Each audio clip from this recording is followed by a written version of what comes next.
Good morning, everybody. Welcome back to Zoo School Live. We hope you've been staying nice and warm and toasty in all this snowy weather. We apologize for missing out on Tuesday, but all of our educators and our zookeeper staff and our maintenance staff, everybody was really busy getting the zoo cleaned up and dug out and feeding all of our animals because our animals do not take a snow day. So we appreciate you guys coming back today on Thursday to meet with some of our animals. We're going to be focusing a little bit on enrichment today. So if you are a zoo school follower, you know we talk about enrichment a lot. That's just one of the terms we use to describe different toys, foods, scents and smells, different types of materials we give our animals to engage them and encourage them to display natural behavior. So we're going to do a little bit of enrichment with our hedgehogs today. And we actually have a brand new hedgehog we're going to share with you guys.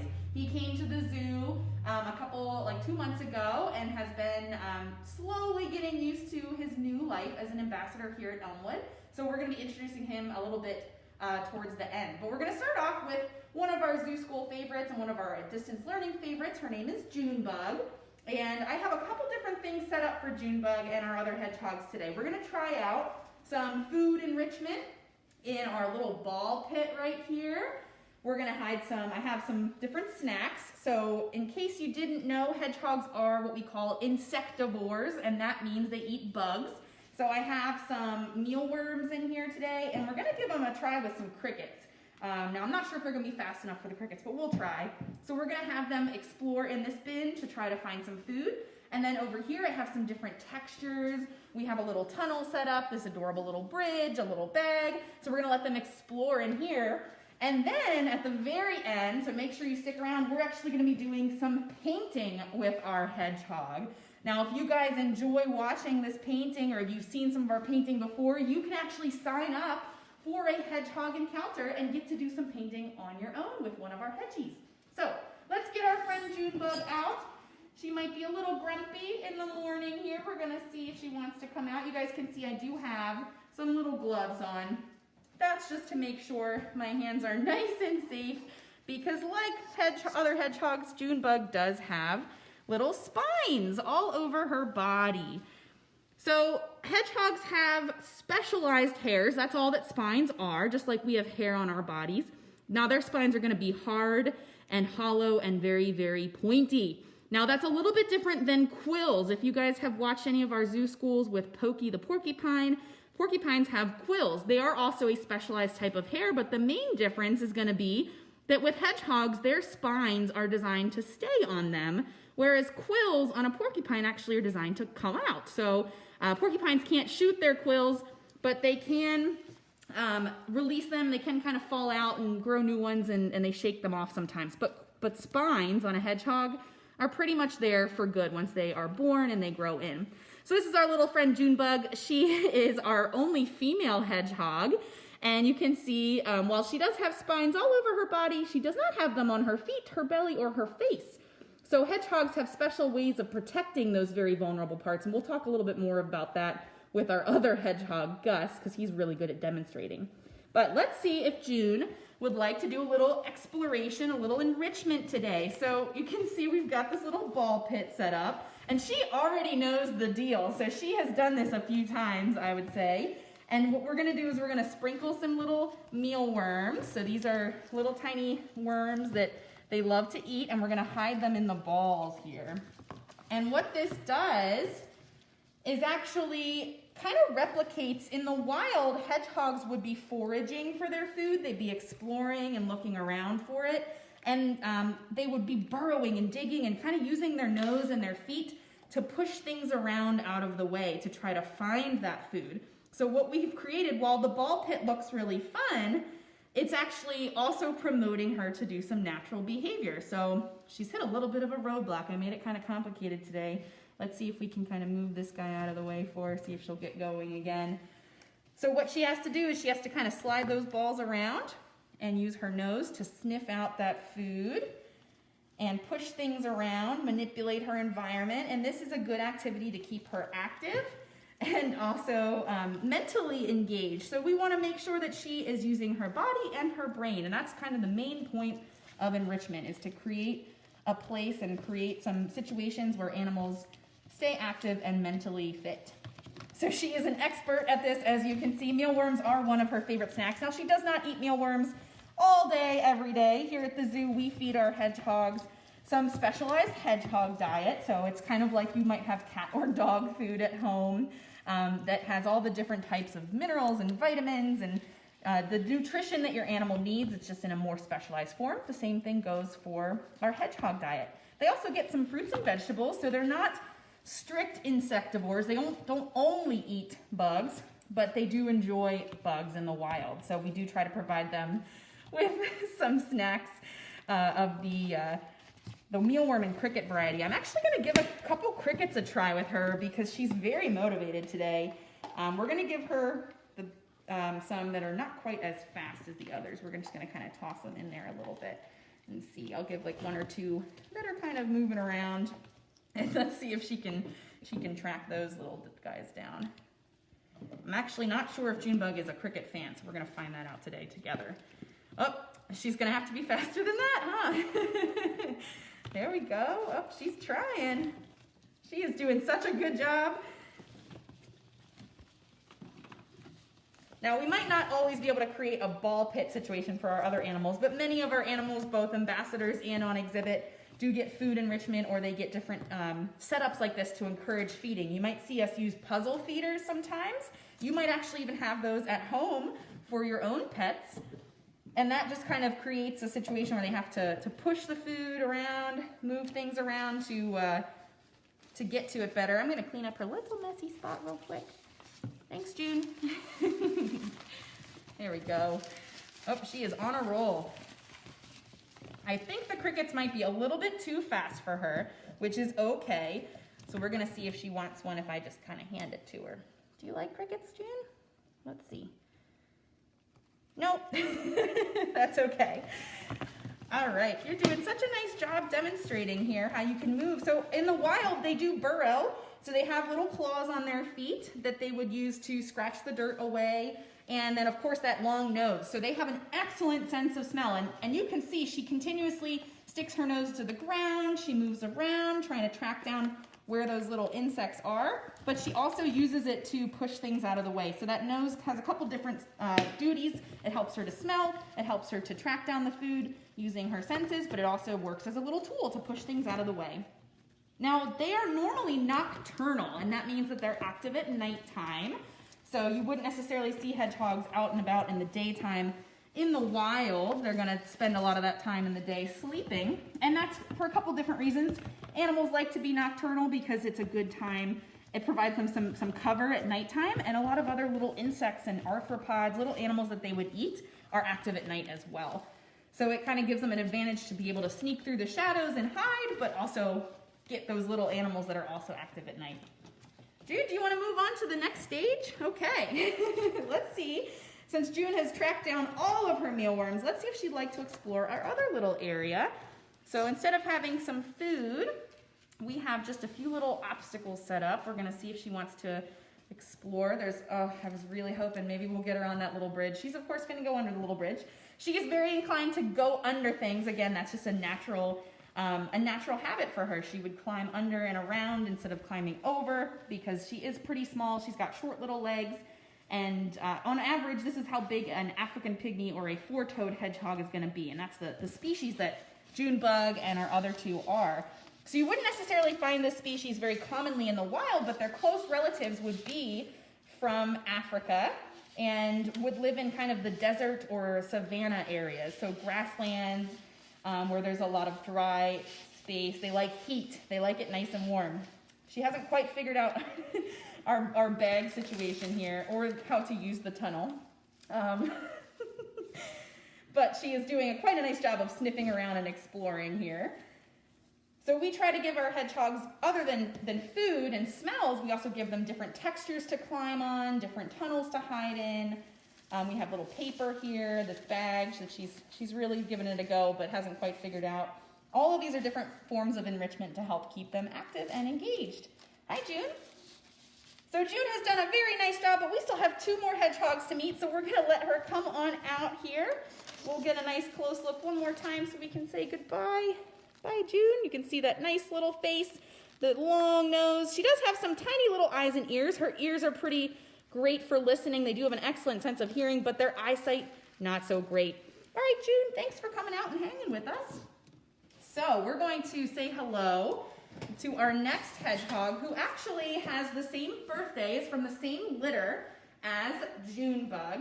And we actually named him August. We had a whole theme of names with months going for a while. So we used to have a hedgehog named April and May, and then we have Junebug, and now we have August, but we call him Gus for short. So we're going to meet Mr. Gus next. And he's probably going to do a really nice job of demonstrating how hedgehogs protect themselves. So we're going to take a look at that with him. We might give him a chance to kind of explore the enrichment areas too. All right, Mr. Gus. So let's see if he would like to come and say hi. You can see they really like to burrow. They kind of hide themselves in these little blankies. Good morning, Gus. So, Gus is named, again, after the month August, but it's pretty appropriate because we often call him Grumpy Gus. Gus is, again, he's a litter mate of Junebug, and both of them came from the Philadelphia Zoo. And June is our very extroverted, excited hedgehog, whereas Gus is a little more introverted and a little more shy. He's still kind of getting used to his job as an ambassador. You can see he's a lot darker than Junebug as well. So hedgehogs come in a variety of different colors. They kind of have browns and tans. Sometimes we call them like cinnamon if they're kind of a reddish color. So their spines and fur can be all different colors. Now, what he's doing right now is, again, demonstrating how they protect themselves. So they do have spines. We talked about that. But to go along with those spines, they actually have a very special muscles that stretch basically from their forehead. You can see right above his eyes, all the way down to his rear end. And what they will do is they will contract those muscles and curl up into a ball. And you can see Gus is a really good ball hedgehog. And what he'll do is he'll tuck his head, his nose, his feet, and his belly. All of those really vulnerable exposed spots are tucked in, and it makes it almost impossible to get to. So you can actually kind of see too on his body, the spines are sticking really far out at all different angles. When Junebug was running around, and when I put him down, you might actually see that those spines kind of flatten a little bit. So when a hedgehog is relaxed, when they're calm, they will kind of relax those spines as well. They'll relax that muscle and they'll flatten a little bit. So you can kind of touch them. But when they are upset, when they are feeling nervous, they will ball up and all of those spines will stick out. And that's how they keep themselves so well protected. It's like a pin cushion. You wouldn't really want to touch it. Hey, Gus, you're being very brave today for you guys. All right, so we're going to see if Gus would like to explore a little bit. Sometimes he gets excited about enrichment. And we always try to make it a nice positive experience when he comes out. So there are some crickets loose in there. I'm not sure if Gussie likes crickets, so we're going to try some mealworms. And we'll put a couple close to him to try to get him started here. See if he'll sniff those out. Again, he is our more shy of our hedgehogs. Gus came to us actually right before the pandemic. So unfortunately, he hasn't had a lot of chances yet to meet people. So again, if you're really into hedgehogs, if you'd like to see some of our ambassadors up close and you want to get to watch them do this enrichment in person and then of course do the painting, we do have a hedgehog encounter that you can sign up for where you get to meet these guys and kind of do what we're doing today on Zoo School, but in person. There, Gus found a mealworm. He's certainly trying today. So aside from using their spines, they have a couple different adaptations as well to help protect themselves in other ways. So they do something called self-anointing, which is a really weird thing if you were to see it in person. What Gus would do is if he found a smell that he really liked, he would actually like start to froth or foam at the mouth, and he would lick all over his quill or his spines. He would lick them and spread that foam and spread that smell over his body. And one of the things that will do is it will actually disguise his own smell. There are other types of animals that do that. Opossums will self-anoint as well. And it's a great way to kind of, again, hide their own scent so that predators don't track them down as much. It looks like Gus has decided to take a little break. That's okay. So they will use their spines. They will self-anoint. Again, that means they will foam. They will rub it all over their bodies. They'll hide their scent. And then they also are naturally immune to some types of venom. So in snakes and different like scorpions and things like that. So they're able to eat these animals that sometimes can be very dangerous for others without any problems, which is pretty cool. It provides them a lot of different options diet-wise in their natural habitats. Because again, if you were to look for hedgehogs, they are not found here in Pennsylvania or the United States naturally. They're found in Africa and also in parts of Europe. So there are different types of hedgehogs in different areas. All right, now Gus is on the move. He just had to take a little break. We're gonna clean up his little mess real quick. See if he can track down those little mealworms I have hidden everywhere for him. We'll give him a couple easy ones here. Gus might be feeling a little lazy, and that's okay. I understand. I've been feeling lazy these cold, snowy days too. Now you can kind of see when he lifts his head, you might notice the little hairs that stick out from his nose and his face. Remember, that nose is super great for sniffing. That's how he's gonna track down all of those little bugs and things that he wants to eat, but those hairs around his nose are also what we call whiskers. So you've probably seen them with cats and other animals that are going to be feeling around, especially when an animal is nocturnal. Those are super helpful for finding their way in their habitat. Well, Mr. Gus, you don't seem super interested in your snacks today, and that's okay. We gave it a little shot. He ate a couple. Oh, there's a good mealworm, right? We gave him a little bit of time to explore. We're gonna let him go back to napping since that is Gus's favorite activity, and we're gonna meet our last hedgehog, our newest hedgehog, and learn a little bit about him. Oh, I know. Here we go. One more little view of Mr. Gus there, tucked in there, doing such a great job being a hedgehog. All right, buddy, here you go. You get to go back and take a nap. Okay, so we met Junebug, we met August, or Gus. Next, we're gonna meet our newest little hedgehog, and his name is Little Bill. Little Bill, and he actually came from the Philadelphia Zoo too, so all of our hedgehogs here came from Philly. And we're gonna have Little Bill do the painting today, so I'm just gonna move our little ball pit over, and we'll get a chance to do some fun painting. Now, a lot of our animals here that do participate in painting, you may have seen before our giraffe kisses, where we have the giraffes actually like smush their face all across the paper. We've done things with our jaguars voluntarily paint. And so we've started to try to incorporate this in a couple different ways because it gives us a really cool way, again, to enrich them, but they also create something so unique, some artwork. So we're gonna have Gus come out and say hi. And we might give him a little time to run around. I'm sorry, little Bill. We already met Gus. And Little Bill is called Little Bill, but he's not so little. Hi. So he actually looks very similar to June in coloration. He's this nice light color. You can see he's more of a blonde, much brighter. And again, he just came to us very recently from the Philadelphia Zoo. So we've been incorporating him, getting him used to meeting people. We try to do some gentle handling and of course always pair their coming out for programs with some snacks and good stuff. So we're gonna give Little Bill just a moment to kind of explore a little bit while I get the painting area set up. So you'll once again see those spines all over his body. He'll probably use that nose to sniff around a little bit. And while he is still learning to be an ambassador and getting used to things, he is a little bit less shy than Gus. Thankfully, he's kind of investigative. He likes to check things out and explore. And he might actually smell a little Junebug in there. So our hedgehogs actually do not live together, which they don't really mind too much. They're not super social. He's, of course, going to find the burrow there to go into and crawl around. He's got some nice paper to explore. Oh, and be a little bit clumsy, which is okay. You need some help, buddy?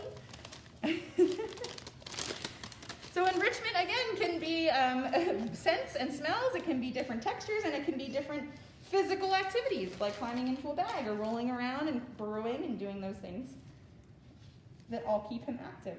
He may actually try to go to sleep in there, though, so we're going to have to, unfortunately, bring him out. And we've got some paint set up over here, so what we're going to do is we're going to have Little Bill run around on this tray, get some paint on his little feet. Now, we use washable, like, basically finger paint so that it's very safe, it's non-toxic for our animals. And then I also have a little bath set up where after Little Bill is done, he can run around in some very shallow water and clean off his little feet so that he's not purple and yellow for the rest of his days. So we do give him a chance to kind of take a bath. All right, Little Bill, I know you found the most cozy spot. Let's see if you would like to do some painting. And we'll see if we can get a nice close-up of him too before he goes in the painting. There he is. Whoop, he's taking some newspaper with him.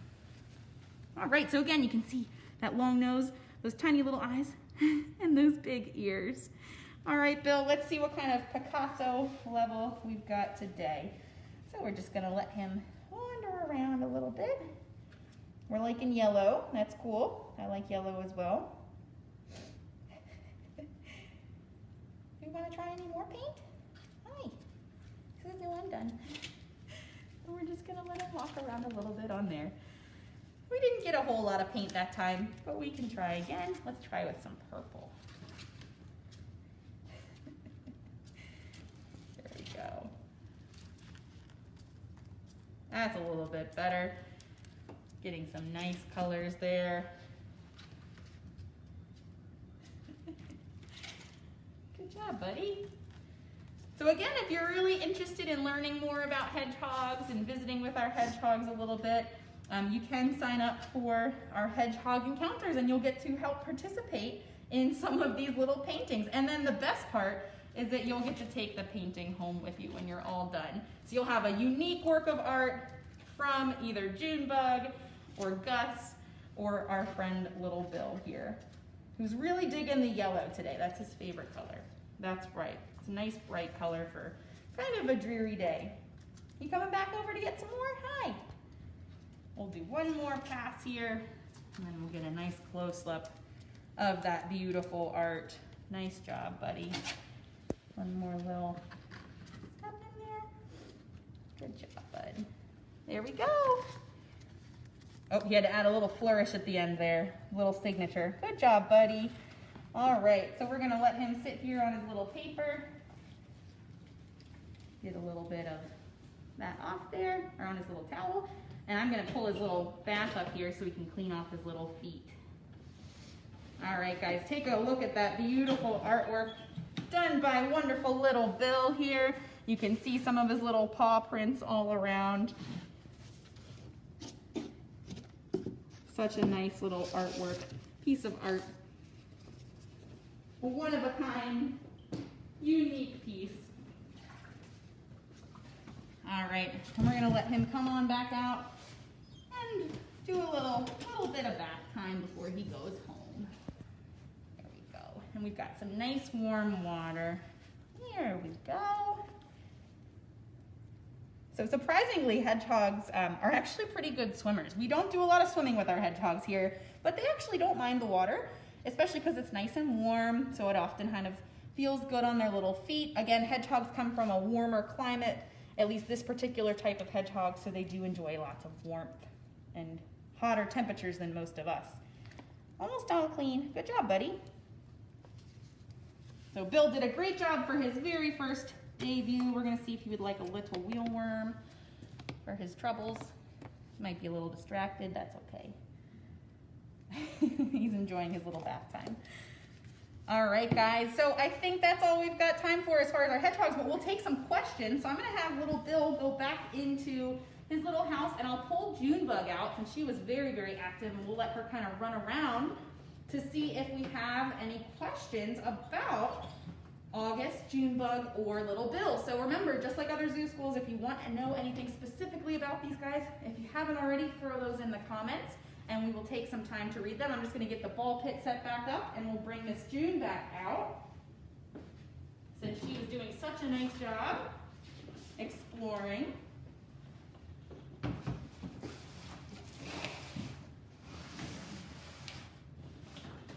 All right, we still got a few mealworms in there for her. So let's see if she wants to come back out.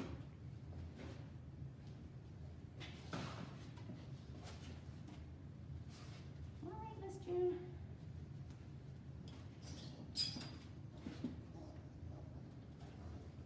There we go.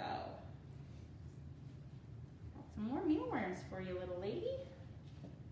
Okay, so do we have any questions about our hedgehogs today? All right, it looks like Peyton has 2 questions. She would like to know how many babies a hedgehog can have. Ooh, how many babies? That's a great question. So I do not remember an exact number, but they can have quite a few. So I believe they can have a small litter of, well, we're probably close to 4 or 5 babies. And actually the baby hedgehogs are born with their spines. Now, thankfully for the mom hedgehog, they are very soft when they first are born. They are not hardened until a little bit later, but they do have those specialized hairs on their bodies, which is pretty crazy. But if you're a hedgehog, especially in the wild, you need to be able to protect yourself from predators at a pretty early age. There's lots of things out there that would want to eat you. And then Peyton's other question are, what are their predators? What are their predators? So remember, they are not found around here. They're going to be found typically in Africa, and then also there are species of hedgehogs that are found in Europe. So things like large birds could go for a hedgehog. Of course, any of your big cats, and even some larger reptiles. So if they were living in the savanna or the kind of desert areas of Africa, there are definitely lots of large snakes and lizards that could hunt them. And then, of course, pretty much any larger mammal species that would be a predator. So those big cats, even things like different types of foxes and things. You really like the other side, huh? Not a question, but Mary Ann Bennett says good morning from the Eastern Shore of Virginia. She was a longtime resident of Norristown, so thanks for watching, Mary Ann Bennett. We appreciate that. Yeah, thanks for tuning in. I'm going to see if June wants to come back over here since she was checking this out a little bit. Sarah would like to know why these guys left the Philadelphia Zoo. Great question. So June and August actually came to us because they were born at the zoo and they only had, so much room. So they actually have hedgehogs that do breed there at the Philadelphia Zoo. And then our friend Little Bill came to live with us because he was an education animal there. And they were just looking for another place to kind of take over that role with him. So no bad reasons. They were just born there and were transferred here because we needed another hedgehog for education. We do use them in a lot of programming. Even with the pandemic, we do so many distance learnings with hedgehogs. They are always a fan favorite. And so we were happy to take them on and provide them a home. Owen, age 10, would like to know how old each of these hedgehogs are. Great question. So Junebug and August are both 2 years old. Now Little Bill, I believe, is around the same age. I don't have his exact birthday, but Junebug and August were both born in October of 2018. So they will actually be turning 3. You're being very active today. They'll be turning 3 this year. And they are full size. So they're not going to get too much bigger than this. They are called four-toed or African pygmy hedgehogs. And so there are other species of hedgehog that are much larger actually than this, that are more like the size of your house cat, which is pretty incredible to think about. That's not something we see running around here. And now we have groundhogs that live here in Pennsylvania, and a couple days ago we celebrated Groundhog Day. And there's actually suggestion that at one point hedgehogs had the place of groundhogs in different cultures where they would celebrate Hedgehog Day, kind of as the first start of spring, because in their natural habitats, hedgehogs do go through a period where they will sleep a little bit for the winter when it's cold outside, and they will kind of then reemerge in the spring. Joseph, age 5, would like to know what their favorite toy is. Ooh, that's a great question. So I don't know if they individually have a favorite toy. They do enjoy to dig and burrow though. So as far as we give them balls to move and manipulate, but they really love bags. And they love their wheels as well. So they actually each of them have a plastic wheel, sort of like a hamster wheel. And hedgehogs can run miles in a night. So many times people ask, oh, I think hedgehogs are really cute. They're really awesome. I want to bring one home as a pet. And they can, just like any animal, as long as you do your research and you understand the commitment, they can make good pets. However, they do need a lot of activity. You can see Junebug has been all over the place. She was ready to crawl right out of these bins. She is ready to go on an adventure. And hedgehogs in the wild spend a lot of time moving around. So they do each have their own wheels and they run on those all night long. So they do need exercise and they need a lot of space. But that would definitely be their favorite activity, I would say. And then as far as toys, like I said, they like to push balls around. They love to dig around in different things and explore. Jen would like to know if these guys make good pets. I kind of just touched on that a little bit. Like I said, they can be good pets, just like any animal, as long as you do your research. Now, here in Pennsylvania, it is actually not legal to keep them as a pet. Now, that's most likely because they are technically an exotic species. So when we're talking about pet species, usually you hear about cats and dogs and any of your farm animals are all domestic species that we have around here, and then you have your exotics, which could be different reptiles, birds, and then of course certain mammals. So hedgehogs are considered an exotic, and they are not legal to own in the state of Pennsylvania. Other states, if you guys are watching from other states, I know that New Jersey, New York, Maryland, and I believe Ohio, pretty much all of our surrounding states allow hedgehogs as pets, but Pennsylvania does not. So here at the zoo, we are able to keep them in an ambassador program because we have obviously some special permitting and things to keep all kinds of different animals. But like I said, as long as you understand the commitment, they can live for 4 to 6 years. Unfortunately, they do kind of have a short lifespan, but they do need a lot of activity. They're mostly nocturnal, so while you're trying to sleep, they're gonna be up running on that wheel, partying around there, exploring like little Junebug is right here. And then they, of course, do need specialized food and vet care. So there are a lot of things to consider when you're talking about bringing an animal home as a pet. Hedgehogs are very cute. We get that question a lot. And as you can imagine, they're not super cuddly. So they can be very social. You can see Junebug is just all over the place. She loves to come out and explore, but it's still very good to wear protective gloves with her. So that's something to consider as well. And it looks like that is our last question for today. Great. Well, and Junebug has just decided to exit stage here and head into that bag. So we will call that a wrap for today's Zoo School. Thank you guys for tuning in. If you think of any other questions as you watch this later on, please feel free to drop them in the comments and we'll come back and answer them. And of course, have a wonderful weekend and tune in on Tuesday for our next episode.